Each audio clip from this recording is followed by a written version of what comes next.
Elas querem propagar suas ideias. Fala assim, o estudante tinha o papel de conscientizar, vamos dizer, não vou falar as massas, mas conscientizar, o povo tinha esse papel Tem um papel duplo, né? De conscientizar militantes e particularmente lideranças, né, das principais contradições da sociedade brasileira. Eu acho que por aí que todas as organizações, é esse caminho que todas as organizações percorrem, né? É justamente criar vínculos mais próximos, políticos, estratégicos, com as lideranças naturais. Né? Você não cria liderança, você galvaniza a liderança, né? E fazer com que essas lideranças, essa linha política,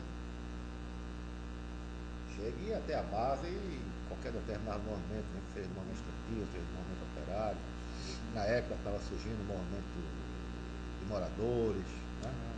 Lá no Rio havia muito movimento nas favelas, né? A associação de moradores. Então tudo isso era um amplo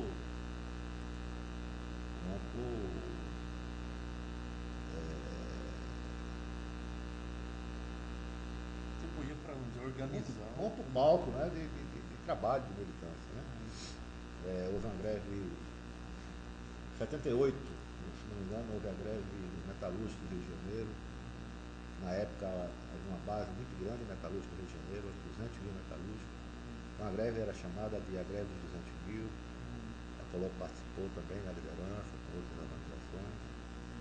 Depois, 4 anos depois, 5 anos depois, eu estive no Rio, encontrei um líder metalúrgico, perguntei a ele qual era a base metalúrgica 5 anos depois daquela greve, e ela estava reduzida a 50 mil operários, ou seja, um quarto, praticamente 5 anos. Né?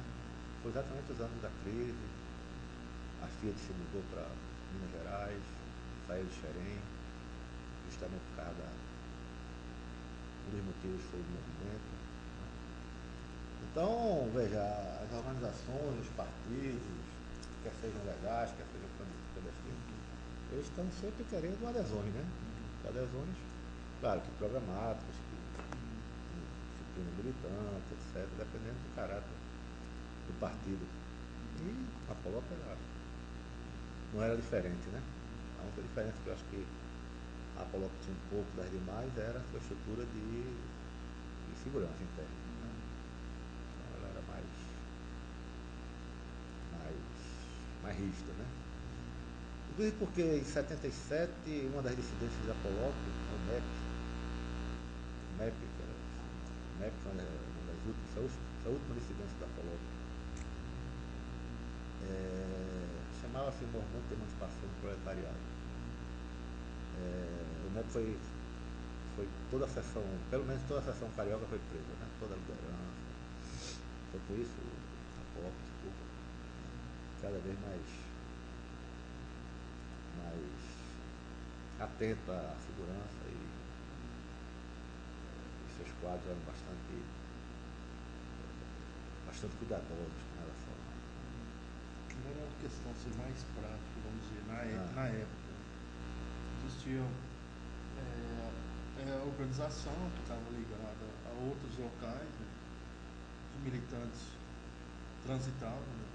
E daqui para Salvador, daqui para o Rio, tinha uma troca muito grande de informações, mas como que na prática isso ocorria, já que o movimento estudantil não estava isolado, vamos dizer, das outras, era base, né? Tinha as bases, a base estudantil, base operária. Como que era essa organização? Não, em geral a base estudantil era separada da base operária, né? A troca de informação, que na época não tinha internet, Celular. ela se dava de forma mais criativa possível. Eu não vou lhe dizer como é que se dava do Rio para cá, mas era de uma forma muito curiosa. Era muito curiosa e chegava jornal, chegava material, de uma forma muito criativa, muito curiosa. Mas era clandestino, né? Mas era clandestino, não chegava para os militantes, chegava para outras pessoas. Era um sistema muito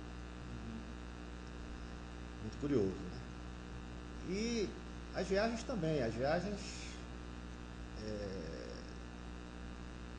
não havia exatamente, nessa época não havia um fluxo muito grande de quadros, né? Os quadros viajavam muito, na época os quadros que eu conhecia, eles viajavam muito em cima dos eventos estudantis, das tendências estudantis, tá certo?